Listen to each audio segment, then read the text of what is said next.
काली अस्मि।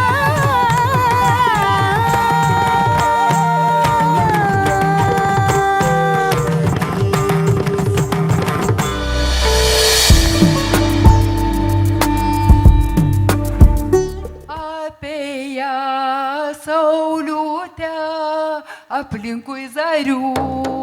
Apėję sauliutę aplinkui zarių. Apskrida sakuolas aplinkui girių. Apskrida sakuolas aplinkui girių. Paklausė gegutį, pro kur skris sada. Paklausė gegulį, kaip ir skrida sakuolas gražian sodelį.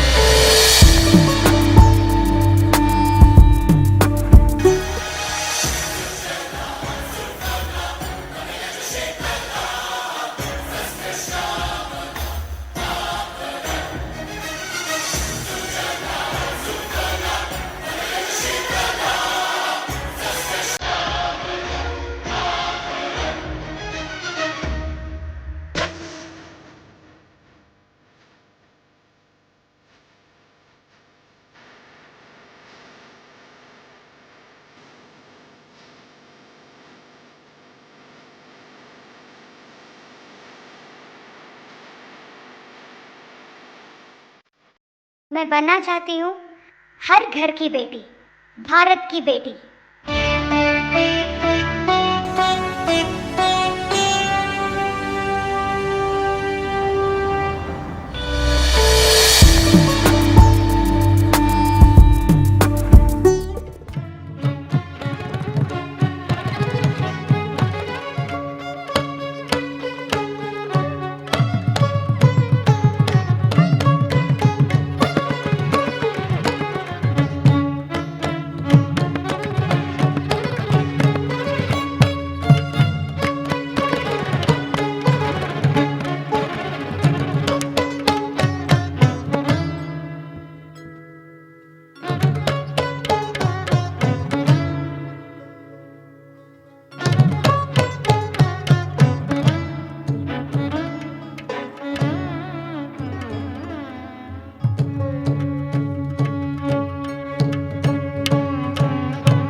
चारों दिशाए जागीरी में मन लाग्यो मेरो राम रे, मन लाग्यो मेरो राम। ओ फकीरी में ओ गरीबी में मन लाग्यो मेरो राम में, मन लाग्यो मेरो राम। भज राम राम भज राम राम भज राम राम भज राम राम भज राम राम भज राम।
मंथन एक colloquium for nation first thinkers and practitioners, राष्ट्र सर्वोपरि विचारकों और कर्मशीलों का एक संवाद मंच है, नहीं तो एक संगोष्ठी है। यह भारत के मौलिक फंडामेंटल यूनिटी के बारे में चर्चा करने के लिए सभी विभागों के एकत्रित आने का एक विनम्र प्रयास है। लोक मंथन का जो लोक जब हम कहते हैं, किसी समुदाय या किसी विशेष भौगोलिक क्षेत्र में रहने वाले समाज, ऐसा अर्थ बिल्कुल नहीं है। लोक का अर्थ हम भारत के लोग, we the people of India, इस अर्थ में लोक शब्द का प्रयोग करते हैं।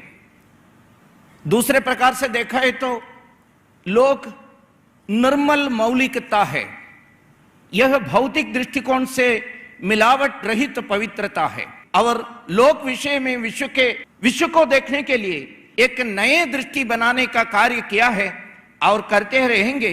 इसलिए मैं आप सभी का हृदयपूर्वक आभार भी इस समय व्यक्त करता हूं।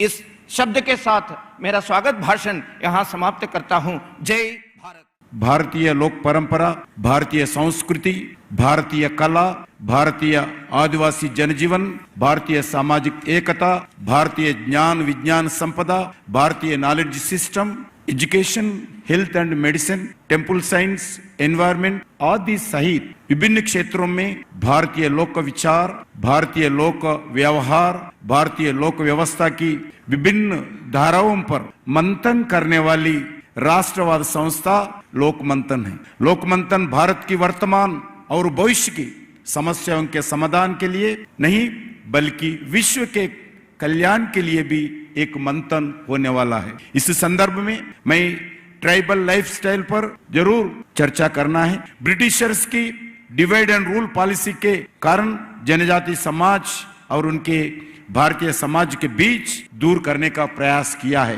3 दिन होने वाली इस कार्यक्रम में सामूहिक मंथन में देश के आप सबके scholars, teachers, accommodations, thinkers, social activist सभी लोग भाग लेने वाले हैं। मुझे लगता है कि यहाँ एक राष्ट्रवाद का और राष्ट्रीय एकता का संचार करने वाली एक कुंभ मेला इस 3 दिन में होने वाला है, जिसके चिंतन मंथन से भारतीय समाज को एक नया रूप और नया दिशा मिलने वाला है। Bharat, cradle of one of the world's oldest civilization, has always been a beacon of diversity, harmony and intellectual prowess. In the words of Dr. B.R. Ambedkar, it is the unity of culture that is the basis of our nationalism. This unity, deeply embedded in our civilizational ethos, is not merely an idea, but a living reality manifested in the lives of ordinary people across our vast nation. India is a land where diversity thrives in every aspect: language, religion, cuisine,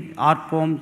Yet beneath this vibrant diversity lies the unifying thread of Bharatiyata. As we stand here in a city that exemplifies the confluence of cultures and traditions, we must recognize and celebrate the integral role that each region, including the Northeast, plays in the shaping the collective identity of Bharat. Over the centuries, our nation has endured invasions and colonization, which not only targeted our land and people, but also attempted to distort our cultural and intellectual fabric. Artificial dichotomies, tribal versus non-tribal, rural versus urban, were imposed to fragment our unity. As Swami Vivekananda famously said, the longest night seems to be passing away, the soul of the nation is awaking. This edition of Lok Manthan is particularly exhilarating as it brings together diverse streams of thought from Lok Sahitya, Lok Arthashastra, Lok Paryavaran, Lok Suraksha and Nyaya, etc. Each session is a testament to the richness of our traditions and the need to integrate them into our contemporary discourse. I now request the Honorable Minister for Women and Child Welfare, Government of Telangana, Sita Kaji, to come and give her speech.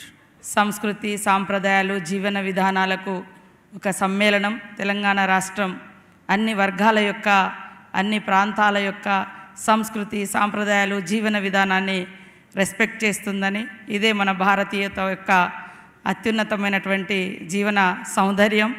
కాబట్టి అందరం కలిసి ఈ భారతదేశాన్ని ప్రపంచంలోనే అత్యున్నతమైనటువంటి దేశంగా తీర్చిదిద్దడం కోసం ఐక్యంగా ముందుకు సాగాలని మనస్ఫూర్తిగా కోరుకుంటూ, इस बार लोकमंथन के विषय है लोक अवलोकन है। इसमें लोक विचार, लोक व्यवहार और लोक व्यवस्था के 3 महत्वपूर्ण आयामों पर विचार विमर्श किया जाएगा। इस सुविचारित विषय प्रवाह की मैं सराहना करती हूँ। मुझे विश्वास है कि इस आयोजन में होने वाले विचार विमर्श भी हमारे सामूहिक दृष्टिकोण में आत्मविश्वास तथा एकता का संचार करेंगे। इससे देश में बंधुता की भावना बढ़ेगी, सामाजिक भेदभाव समाप्त होगा। देशवासी ये समझ पाएंगे कि समरसता हमेशा हमारी सभ्यता का आधार रही है। समरसता और एकता की यही शक्ति हमारी राष्ट्रीय प्रगति को ऊर्जा प्रदान करेगी। मुझे ये जानकर प्रसन्नता हुई है कि लोकमंथन के कार्यक्रम में पूर्ण श्लोक लोकमाता अहिल्याबाई होलकर और रानी रुद्रम देवी जैसी महान वीरांगनाओं के जीवन चरित्र पर आधारित नाटकों का मंचन किया जाएगा। ये हमारे देश की शौर्य परंपरा और नारी शक्ति को सम्मान प्रदान करने की हमारी सोच से देशवासियों को, विशेषकर युवाओं को प्रेरित करने का सराहनीय प्रयास है। ये भी खुशी की बात है कि इस आयोजन में दूसरी देशों के कलाकारों द्वारा भी सांस्कृतिक प्रस्तुतियां की जाएगी। मुझे बताया गया है कि इन प्रस्तुतियों की कथा वस्तु विदेशों में प्रचलित सूर्यदेव की उपासना और रामायण की कथा पर आधारित है। ये प्राचीन काल से चली आ रही भारत के सांस्कृतिक प्रभाव का प्रमाण है। ये भी प्रसन्नता का बात है कि कई राज्यों के शिल्पकार इस आयोजन के दौरान अपनी कलाओं का प्रदर्शन करेंगे। इसी वर्ष दिसंबर में मुझे सिकंदराबाद में स्थित राष्ट्रपति निलयम में भारतीय कला महोत्सव में भाग लेने का सुअवसर प्राप्त हुआ था। भारतीय कलाएं और कलाकार हमारी राष्ट्रीय एकता को सुंदर स्वरूप प्रदान करते। इसी विश्वास के साथ मैं लोकमंथन के इस आयोजन की सफलता की कामना करती हूँ। धन्यवाद। जय हिंद, जय भारत।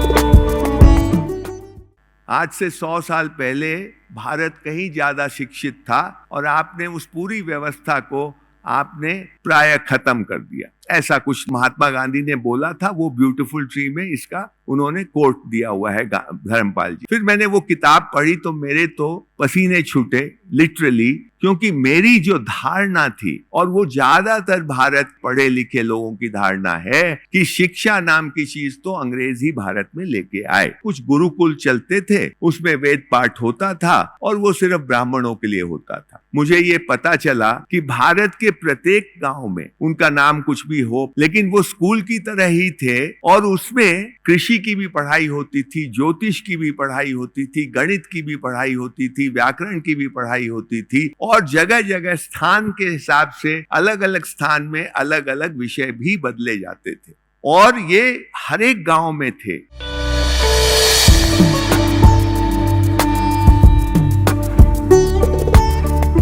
कृष्ण पिकः कृष्ण को भेदो पिक काकयो वसंत समय प्राप्ते काको काक पिको पिकः। पिक यानी कोयल। नर कोयल बिल्कुल काला कौवे की तरह और मीठा बोलता है। मादा कोयल ग्रे रंग की, सफेद टिपके वाली और कर्कश आवाज वाली। लेकिन कोयल के घोंसले में कौवे की पत्नी अंडा रख जाती है। बेचारी कोयल रानी उसको भी संवारती है। जब अंडे में से निकलता है और वो कर्कश आवाज से का करने लगता है तो देखते कि अरे क्या हो गया, कौन है। तो वैसे आपका अंग्रेजी शिक्षण हमारी मीठी भारतीय सभ्यता, भारतीय संस्कृति, भारतीय शिक्षण पद्धति में डाला गया। तो जब इसके का के कर्कश आवाज अब आपको सुनाई देने लगे हैं, सबको सुनाई देने लगे हैं, तो समझ में आ रहा है कि इतना अनर्थ हो गया।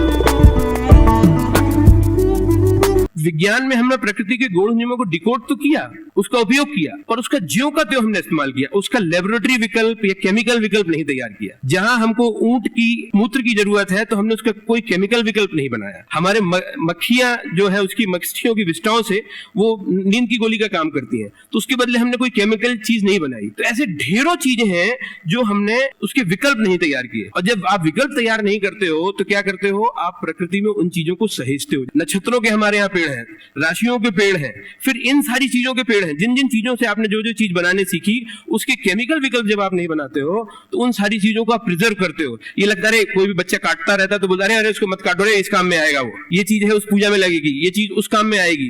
तो ऐसे ढेरों पेड़ों का, प्रकृति की जितनी सारी चीजों का है अपने आप, तो हम प्रकृति के दुश्मन ना बन के अपने आप प्रकृति हमारा पूरक बनती है। There are 3 regions in Telangana known for tribal living. One is Gond Kolam region. This Gond Kolam region is spread across Godavari region, North Telangana region that you know Godavari flows. And on either banks of the river, these tribal people are living. So Gond is the major community and there are dependent communities also. Chhattisgarh, you know, 36 forts they have. They ruled Chhattisgarh area and that is the reason why they are called Gond Rajas or Raj Gonds. So they are assisted by other tribes. So they are known as Totis, Pardhans, Kolams, Nayakpods and Koyas also. These many communities are associated with Gond community इन तेलंगाना। अवकाड़ी पाउस बोलते हैं हम मराठी में उसमें, कि जब धुपकाला होता है तो कभी बारिश आ जाती है और आम नीचे गिर गए रात में। तो दूसरे दिन एक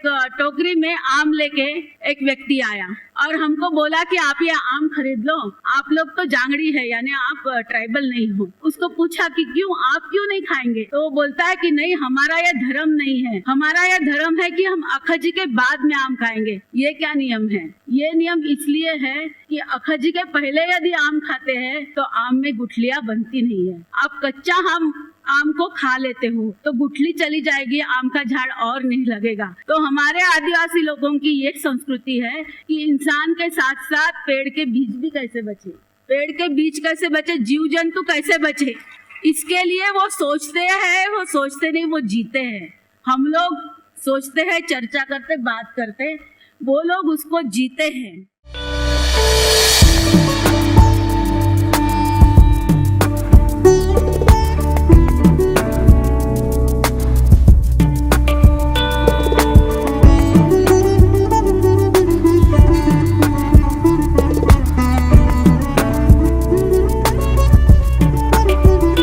भारत देश में ऋषि जो शब्द है वो अपने आप में साइंस और विज्ञान से जुड़ा हुआ है।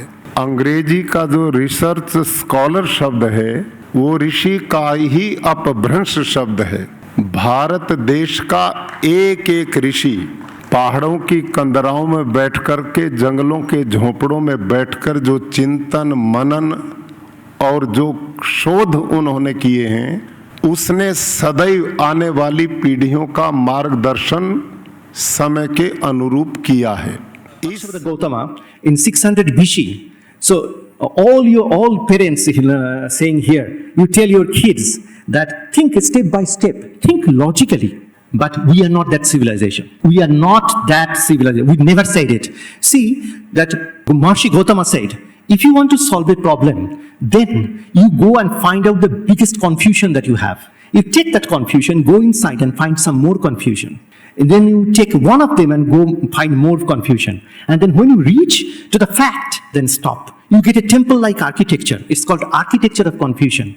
Unfortunately, I never ever found any Indian talk about it. Only discussion happens in Germany by Nietzsche. Bharat के लोग को जिस तरह इस विज्ञान को हाई ब्रो और लो ब्रो कल्चर की तरह विभक्त किया गया, फॉर्मूलों में जो अपनी बातें कहते हैं वो साइंटिस्ट हैं, और जो लोग जिसका व्यवहार करते हैं वो व्यवहार थोड़ा हम पीछे छोड़ भी सकते हैं, उसमें क्या बड़ी बात है। वो अंधविश्वास भी हो सकता है, वो किसी की आस्था हो सकती है, वो भक्ति हो सकती है। इस तरह से हमने अपने समाज के विज्ञानों को देखा है।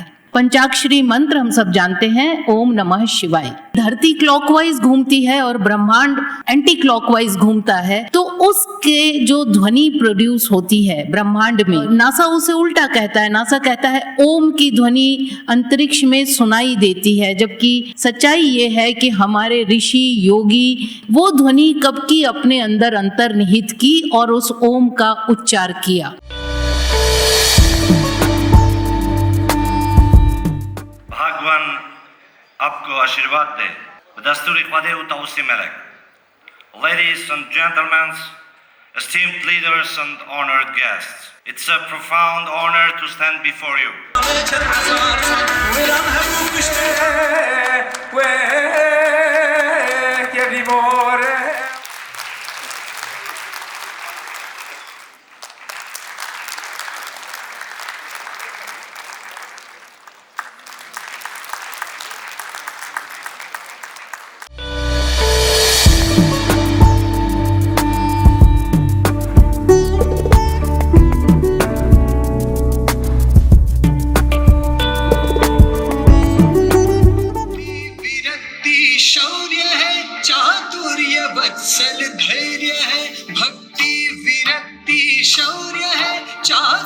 मुझे अपनी क्षमता को बढ़ाना पड़ा।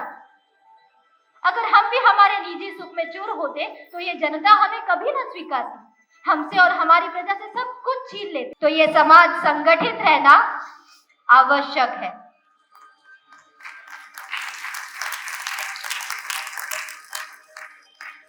हर परिवार में स्त्री अहिल्या होती है,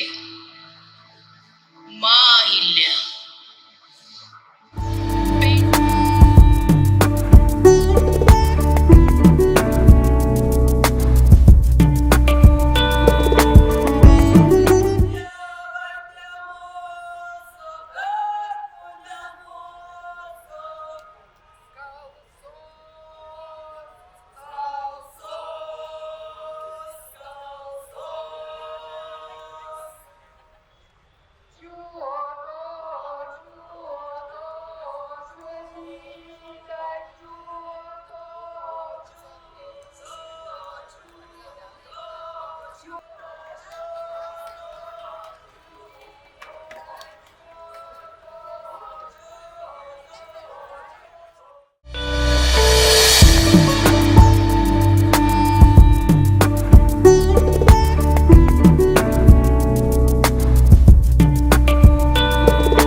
हम देख रहे हैं कि पिछले कुछ वर्षों में हमारे देश में एक नई तरह की क्रांति, एक नए तरह का आंदोलन हुआ है, जिसमें हम औपनिवेशिक मानसिकता से मुक्ति की ओर बढ़ रहे हैं, यानी डीकोलोनाइज करने की ओर हम लोग बढ़ रहे हैं। अभी जो बात यहाँ पर हुई ग्रेट ट्रेडिशन और लिटिल ट्रेडिशन की, ये भी अवधारणा कोई हमारे विद्वानों ने मूलतः नहीं दी थी, वो विदेशी विद्वानों ने दी थी और उसी अवधारणा को हम यहाँ पे पालन कर रहे हैं। जैसे कि लोक शब्द का जो अंग्रेजी अनुवाद है या अंग्रेजी शब्द से जो हमने शब्द लिया है, यानी फोक से हमने लोक लिया है, तो अगर फोक शब्द की भी अगर हम डिक्शनरी मीनिंग देखें तो आप समझ जाएंगे कि फोक शब्द का भी जो डिक्शनरी मीनिंग है वो कोई बहुत सम्मानजनक डिक्शनरी मीनिंग नहीं है।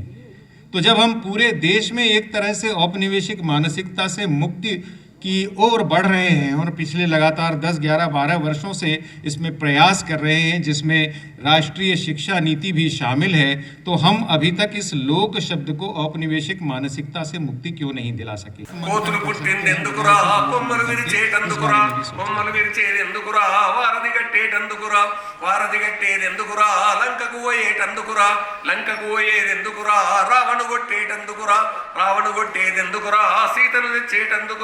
సీతను తెచ్చేదెందుకురా, రాములకిచ్చేటందుకురా, రాములకిచ్చేదెందుకురా, మనలను ఏలేటందుకురా। बस इतना ही। ये देखिए 24,000 श्लोक रहे रामायण को, ये लोग जन नहीं पढ़े हैं, हमारे बुजुर्ग लोग नहीं पढ़े हैं, लेकिन यक्षगान को देखे हैं और बुर्रा कथा में सुने हैं, हरिकथा में सुने हैं, पुराणों में सुने हैं, और ये लोग का कल्पना है। एक गीत इसमें क्या है, वानर क्यों जन्म हुए हैं, शाखा है काटने के लिए, शाखा क्यों काटे, वारधी बनाने के लिए, वारधी क्यों बनाना है, लंका को जाने के लिए, लंका को क्यों जाना है, रावण को मारने के लिए, रावण को क्यों मारना है, सीता को लाने के लिए, सीता को क्यों लाना है, राम जी को देने के लिए, राम जी को क्यों देना है, हमें पालन करने के लिए। ये है ये लोकगीत जो है क्या अर्थ हमें दे रहा है। ये लोकगीत में जो दुष्ट है वो संहार का, दुष्टों को संहार करना ही है। भारत भौगोलिक सीमाओं में स्वयं को नहीं बांधता। संस्कृति और विचारों की साझेदारी जहाँ तक है, जहाँ तक आत्मीयता का प्रसार है, लोग उसकी सुरक्षा अपना धर्म मानता है। यहाँ ईश्वर भी इतिहास की चौहद्दी में नहीं बनते। सुरक्षा कवच तब हटा जब हमने संस्कृति को कल्चर का अनुवाद मान लिया, धर्मनिरपेक्ष हो गए, धर्मो रक्षित धर्मता का अर्थ और भाव भूल गए। धर्म से निरपेक्ष रहकर सुरक्षा कैसे होगी? धर्म से जुड़कर ही तन मन धन सबकी सुरक्षा है। धर्म को संकीर्णता मानने लगे, पिछड़ापन मान लेने से ही हम असुरक्षित होते गए, खंड खंड बढ़ते गए, जाति वर्ग भेद में टूटते गए, प्रलोभन के अंधी दौड़ में बिना आगा पीछा सोचे दौड़ते रहे। भौतिक सुखों की लालसा हमारे विवेक को झटके से तोड़ती रही, सुखों की लालसा हमारे विवेक को झटके से तोड़ती रही।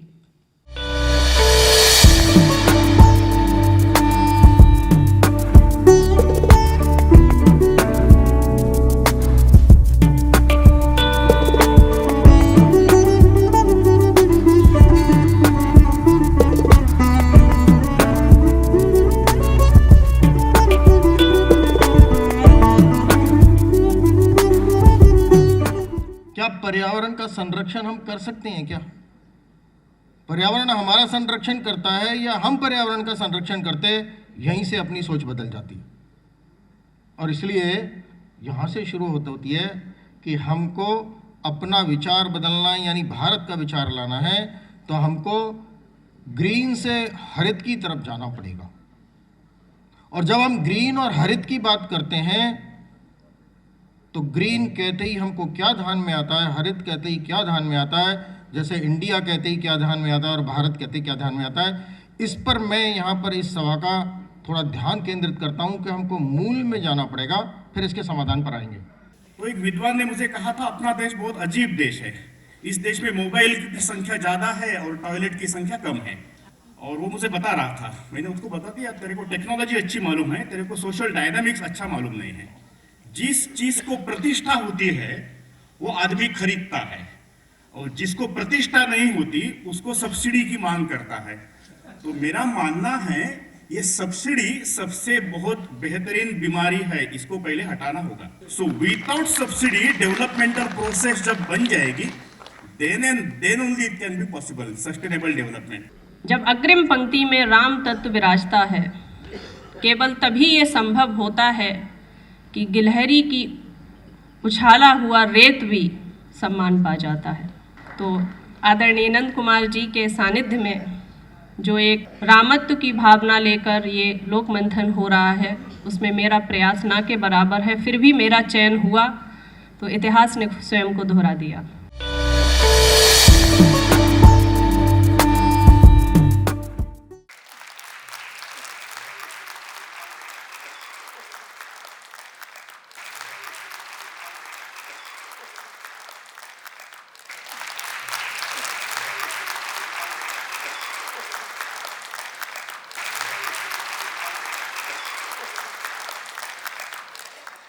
How India did follow this primacy of warta in history, and how this went into a serious decline under the British rule. This I will only say in few words.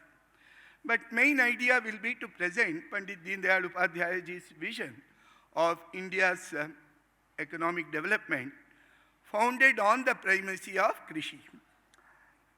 Basically, this he propounded in, of course, in several lectures and all that.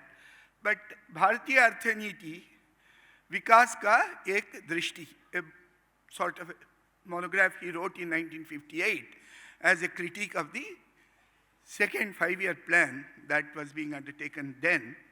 He has, of course, spoken about in detail in his lectures on Ekatma Manavwad also.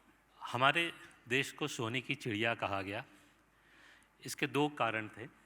एक कि हम बार बार wealth generate कर सकते थे, और चिड़िया इसलिए कि जब जिसकी इच्छा हुई उसने चिड़िया को पकड़ा, मरोड़ा और पैसे लूट के चले गए। और ये नहीं होता तो कायदे से हमें सोने का गरुड़ कहा जाता, और कहना भी यही चाहिए था। तो सोचने की बात यह है कि हमें बार बार लूटा गया। हमने तक्षशिला नालंदा सुना है, 126 यूनिवर्सिटीज़ थीं जो बड़ी बड़ी, जो डिस्ट्रॉय हुई। हर बार लूटा गया तो हम वापस हर बार क्यों धन उपार्जित कर सकते थे? How could we raise that wealth time and again after every time getting looted? बहुत साधारण सी बात थी कि हमारे यहाँ लोक विद्या थी और लोक अर्थ था। आप देखेंगे जहाँ जहाँ अंग्रेज़ों ने शासन किया वो सब देश फाइनेंशियली रूइन हो गए सिवाय भारत के। और इसलिए क्योंकि हमारे यहाँ लोक विद्या है और लोक अर्थ है। हम अर्थ समझते हैं थोड़ा। सुखस्य मूलम धर्म, धर्मस्य मूलम अर्थ, आचार्य चाणक्य ने कहा। This is how in the last 50, 60, 70 years Bharat has been growing. If we see the history, we all know Bharat has always remained as a prosperous country. We all know through the Youngest Madison studies how in the last 2 millennia, 2000 years, previous 2000 years, for almost 85% of the time, Bharat remained as the most powerful nation in the world, economic power in the world. And in a period of just 180 years, about $45 trillion worth of wealth was taken away from Bharat. If you calculate in present terms, 2 times the present US GDP of United States of America, it's around 26, 24 trillion. So 2 times worth of US GDP was taken out. So we became poor, we were made poor, less literate nation by the colonialists. But you see, in a period of just 7 decades, we have become the 3rd largest economy in the world in terms of PPP. We are the fastest growing economy in the world today, and we have the largest number of entrepreneurs. We are the most potential economic power today in the world.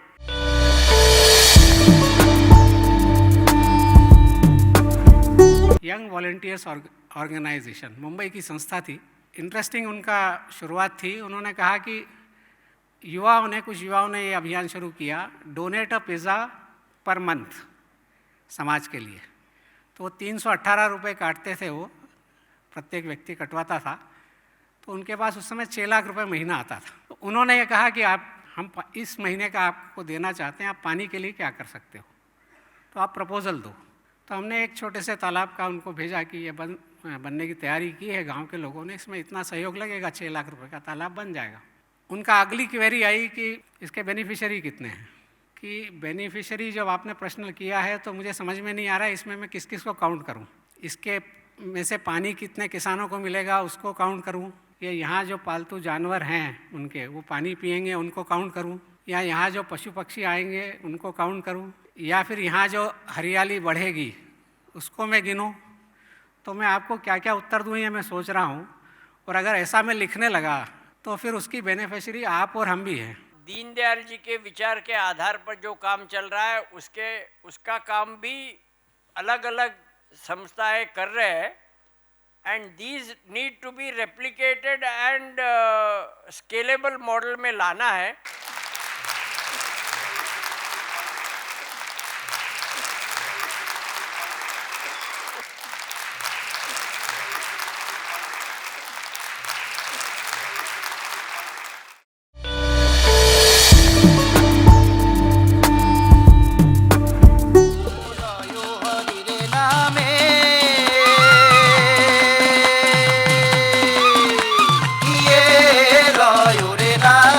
Loyo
जोना ओगुन लोक जोना ए जोना बेगे दबा दबा जी दबा दबा जी ओबे लोक जोना ओगुन लोक जोना ए जोना बेगे दबा दबा जी दबा दबा जी बेलन पलो मनो तोला अर्थ समय ने बेलन पलो मनो तोला अर्थ समय ने नगर नगर होदा नया ऋतु हेलो दे नगर नगर होदा नया ऋतु हेलो दे दबा दबा जी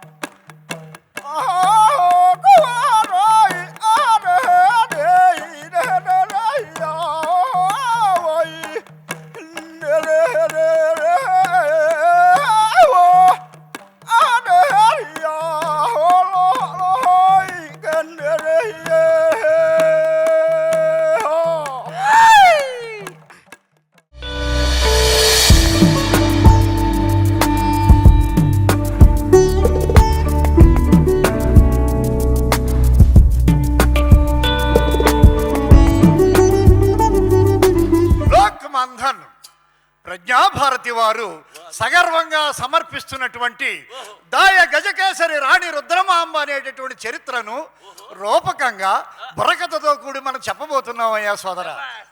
వినరయ్య ఘనులారా విజ్ఞానులారా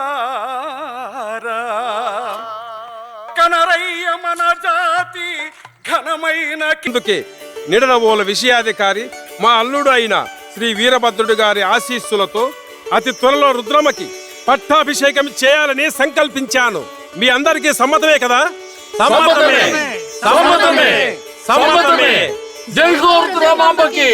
దేవగిరి వరకు తరిమి తరిమి కొట్టి అక్కడ దాయ గజకేసరి రాణి రుద్రమాంబ అని చెప్పి శిలాశాసనం వేయించిందయ్యా రుద్రమదేవి.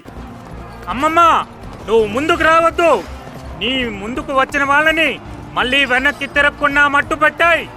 అలాగే ప్రతాప, నువ్వు ప్రతి యోధుణ్ణి నా వైపుకి తరుము.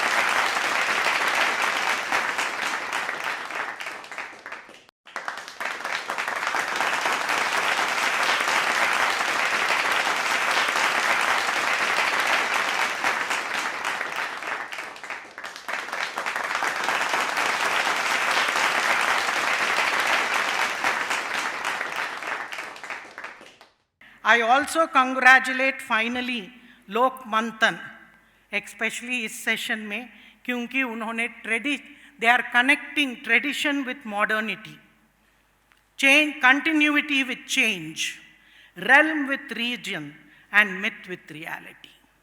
भारतीय संस्कृति जैसा कोई संस्कृति नहीं. We are the only civilization that is continuous with the Chinese civilization. तो इसीलिए हमें इस विद्वानों को ज्ञान लेके हमारे बच्चों तक हम ले जाना चाहिए. सिर्फ यहाँ बोल के मत जाइए. हमारे सब विश्वविद्यालयों, सब जगह सुरक्षा और न्याय सिर्फ फिजिकल नहीं है, मेंटल भी है. वही हम बोलते हैं होलिस्टिक है. तो ये भी बहुत महत्व की चीज़ है. फाइनल बावरी और यहाँ आके कुचबंदिया, पारधी, ये जो जातियाँ और भी आगे संख्या बढ़ती जाती है. शिकारी हैं, आकेटक, बहुत सारी जातियाँ, जांगुलुक जिसका नाम भी बराहमीर देते हैं. आप देखिए ये सारी जातियाँ गांव के बाहर इसलिए बसाई जाती कि वो पूरे गांव की सुरक्षा. हमारे यहाँ जो उत्तराधिकार का नियम था तो भाई को भी बाहर दिया जाता, बहुत दूर सीमा पर भेजा जाता उसको, जा मेरा राज्य, ताकि तू वहाँ की सुरक्षा की देख रेख और एक मजबूत मल्ल बन जाए. सारी व्यवस्थाएं लोग की इतने सुंदर ढंग से हमारे पास है, लेकिन हम लोग जब से कुछ दूसरे कानून आए, जब से कुछ दिए, उन परंपराओं को हमने कहीं न कहीं नज़रअंदाज कर दिया। और आज की तारीख में मुझे लगता है कि वो परंपराएं उतनी ही प्रासंगिक है। In almost all the villages in India, we find these Veera Gallulu. Veera Kallu. Kallu is the word for stone. The hero stones. A hero of the past ages is found to be given a special sculpture celebrating him. In some places, they start worshipping him also. Turns into a Kallu, a Vigraha, a Murti, and gradually it may turn either into a Shiva sculpture or a Vishnu sculpture depending on whether Shaiva or Vaishnava is dominant in that area. For example, in the Krishna district of Andhra Pradesh called Andhranayaka temple, this is one of the 108 Divya Deshams according to the Vaishnava tradition, and this Vishnu temple is the temple built for a king who is called Andhranayaka. That is the hero stone built for his valor, for his Veeratva, and then it turned into a Vishnu temple.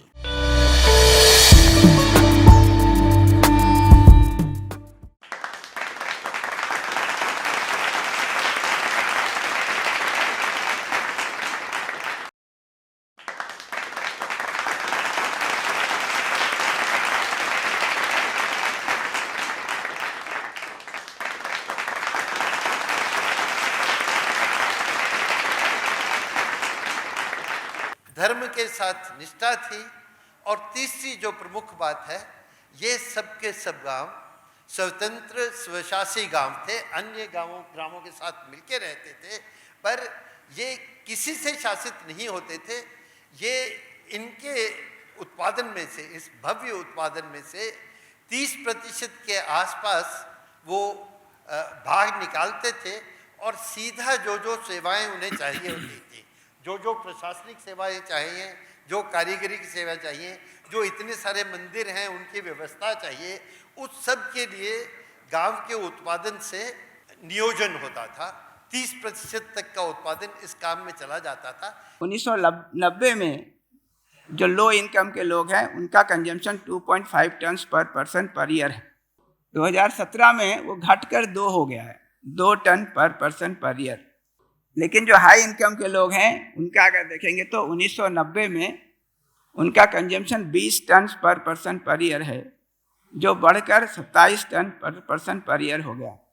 तो GDP तो बढ़ा है, सुविधाएं बहुत बड़ी हैं, लेकिन जो गरीब थे वो और गरीब हो गए, जो धनी थे वो और ज़्यादा धनी हो गए।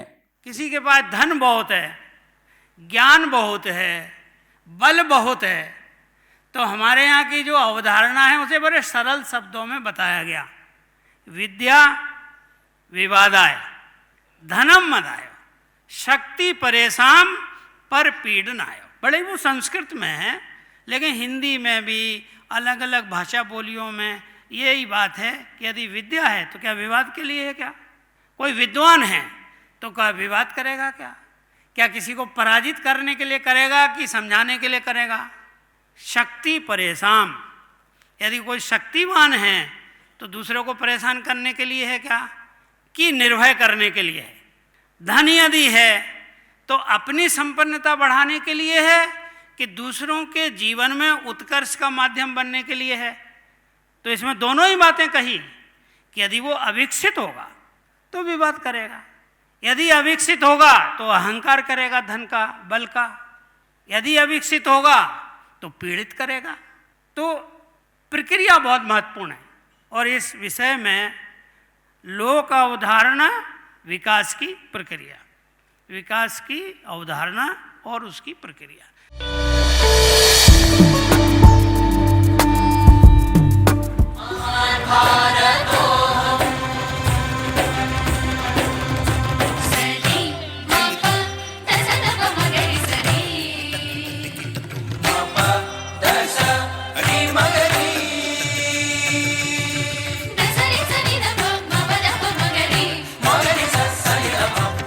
विशाले गृहे में विभागा किले में निरस्त प्रभेदो महान भारतो हम, महान भारतो हम।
मंथन एक कार्यक्रम से कहीं अधिक एक अनुभव है, एक आध्यात्मिक अनुभूति है। इस एहसास, इस अनुभव शब्दों में कैसा वर्णन करें, क्योंकि विख्यात लोक विचारक वासुदेव शरण अग्रवाल जी हमेशा जो कहते रहते थे लोक संबंधित बात कहने के समय, ये त्रिकालातीत है, लोक ये भूत है, ये वर्तमान है, ये भविष्य भी है। ये प्रकार से इसको अनुभव में लाना है तो मैंने जो पहले बताया एक आध्यात्मिक दृष्टि की जरूरत है। लोके वनस्पति बृहस्पति तारतम्यम यस्या कटाक्ष परिणामम उदाहरन्ति सा भारती भगवती तु यदि यदासी ताम देवदेव महिषीम श्रियमाश्रयाम। केवल एक पंक्ति, लोके वनस्पति बृहस्पति तारतम्यम। लोक वह है जिसमें वनस्पति से बृहस्पति तक की अवस्थिति है, और वनस्पति से बृहस्पति तक के अस्तित्व के होने पर ये दोनों किसी तरह उत्कृष्टता और निकृष्टता के बोध से ग्रस्त नहीं है। लोक वह है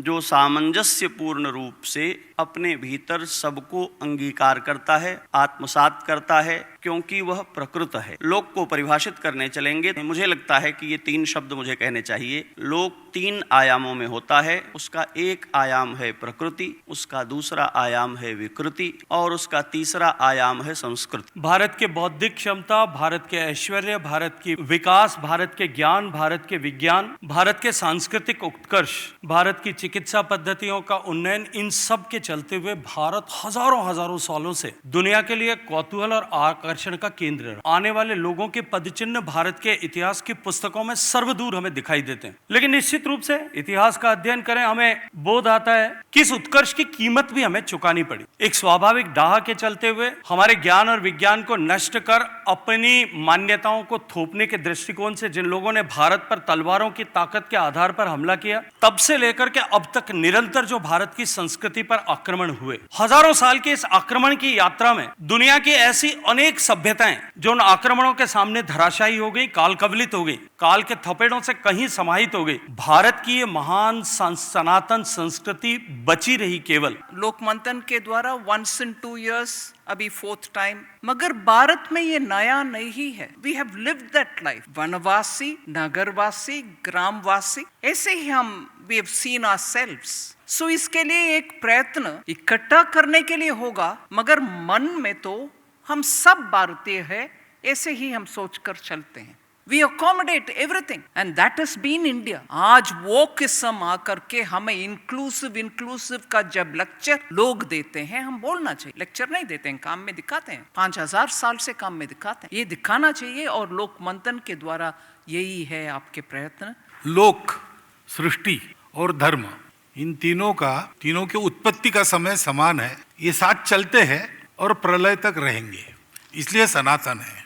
क्योंकि तीनों साथ है तो अस्तित्व चलता है। एको हम बहुश्याम ऐसी इच्छा करके जो उत्पन्न हुआ है, जो अभी स्थित है और कभी आगे जाके लय भी जिसका होने वाला है, वो इन तीनों के सहारे चलता है। अब ये बात जब हम कहते हैं, ऐसी बातें अगर हम कहते हैं, तो अपरिचित व्यक्ति की पूछेगा कि आप भारत से आए हो क्या?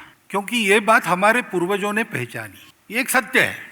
लेकिन इस सत्य को हमारे पूर्वजों ने पाया, क्योंकि उन्होंने खोजा, बाकी दुनिया ने खोजा नहीं। उन्होंने खोजना बंद कर दी। तो सब में एक बात तो ये क्यों होता है? आनंद के लिए होता है, सुख के लिए होता है। उसकी राह में जड़ चेतन चराचर सृष्टि भटकती है। On behalf of organizing committee of Lok Manthan Bhaginagar 2024, it's my privilege to thank this august audience.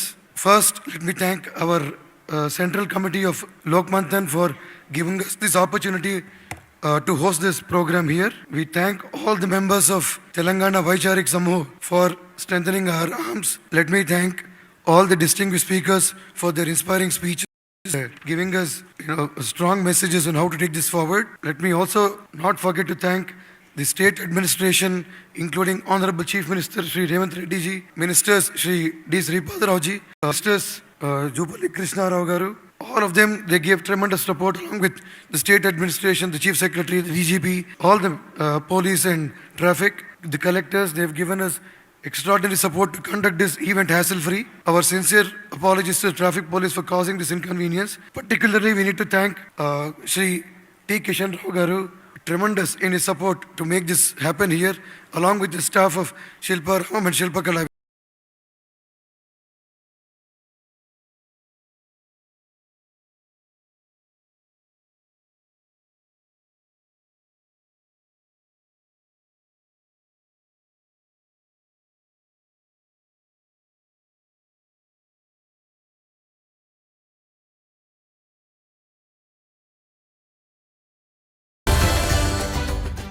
मैं कुमुद शर्मा दिल्ली से, और लोक मंथन का ये चौथा संस्करण है। इससे पहले मैं दूसरे और तीसरे संस्करण में भी शामिल हो चुकी हूँ। ये बहुत महत्वपूर्ण है। ये संवाद की जो हमारी भारतीय परंपरा है उसको पुनर्जीवित कर रहा है, और इसकी सार्थकता इसलिए भी है कि इस समय लोगों को फोक का पर्याय मान करके टीवी के जरिए, जो सोशल मीडिया है उसके जरिए एक ऐसी अब संस्कृति और भौंडी संस्कृति हमारे सामने परोसी जा रही है। वो लोक संस्कृति नहीं है, वो पॉपुलर कल्चर है। तो ये कार्यक्रम हमारे लिए बहुत बड़ी चुनौती है, क्योंकि एक किस्म की भौंडी संस्कृति को हमारे युवाओं के सामने परोस रहे हैं, और हमारी जो युवा पीढ़ी है वो विसंगतियों के ऐसे चौराहे पर आकर खड़ी हो गई है। सांस्कृतिक दृष्टि से उसे समझ में नहीं आता कि कौन सा रास्ता सही है और कौन सा गलत है। ज्ञान अज्ञानता का जो अंधकार है उसको चीर करके सनातन संस्कारों को प्रतिष्ठापित करने का प्रयास है, और ये लोक ऊर्जा इस कार्यक्रमों के माध्यम से मुझे लगता है लोक ऊर्जा का उद्रेक होता है। और एक बात बहुत दूर तक जाती है हर लोक मंथन के बाद, कि जो शास्त्र है और लोक है, लोक और शास्त्र में किसी भी तरह का कोई भेद नहीं है, दोनों एक दूसरे के पूरक हैं। एक शिक्षा है जो हमारे यहाँ औपचारिक स्कूलों में दी जाती है, लेकिन एक शिक्षा हमारे यहाँ अनौपचारिक पाठशाला में चलती है जो लोक पाठशाला है, जो अनुभवजन्य पाठशाला है, जिससे हम बहुत कुछ सीखते हैं।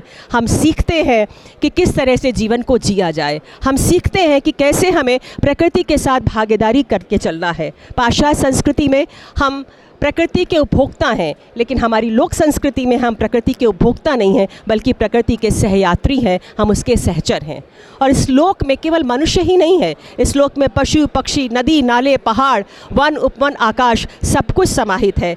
हम सबका संरक्षण चाहते हैं, सबका जीवन चाहते हैं, और ये संदेश मुझे लगता है लोक मंथन के सारे संस्करणों के माध्यम से दुनिया तक पहुँचेगा। बहुत बहुत शुभकामनाएँ। जय भारत। मैं मध्य प्रदेश के भोपाल से आई हूँ, डॉक्टर सुमन चौरे। अरे लोक मंथन में आज जो मैंने सुना, और वैसे भी जितने विषय हैं, तो लगा कि लोक साहित्य, लोक संस्कृति, लोक समाज, लोक जो है उसको अगर हमने लोक मंथन जो है, तो जो मक्खन निकलेगा वो उसमें दिख रहा है, निकलते हुए दिख रहा है।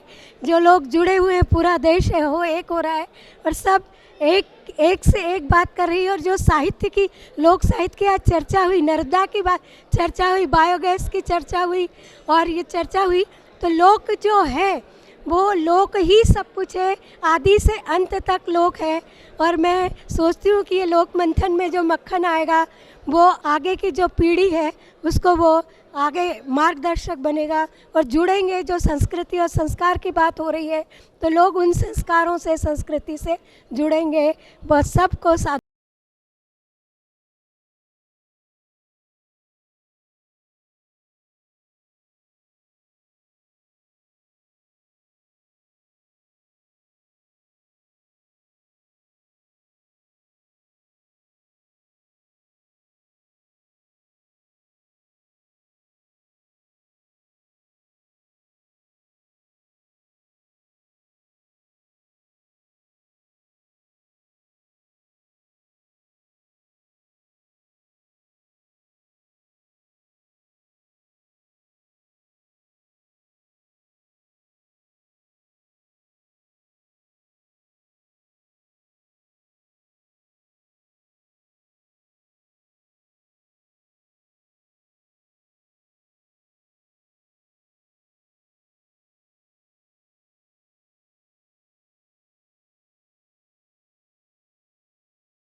जब दिल्ली से हैदराबाद आए हैं तो हमने यहाँ ऑक्सीजन के बाउट्स लिए हैं। हमें यहाँ ऑक्सीजन मिल रही है, और यहाँ हम 2 दिन से अनुलोम विलोम कर रहे हैं कि दिल्ली जाके 2 महीने अनुलोम विलोम तो नहीं होने वाला। लेकिन यहाँ जो हमने खाना भी खाया है, खाना वॉज सो गुड, इतना बढ़िया था, वो टेस्ट में अच्छा था, वो बॉडी के लिए अच्छा था, हमारी आत्मा तृप्त हुई है।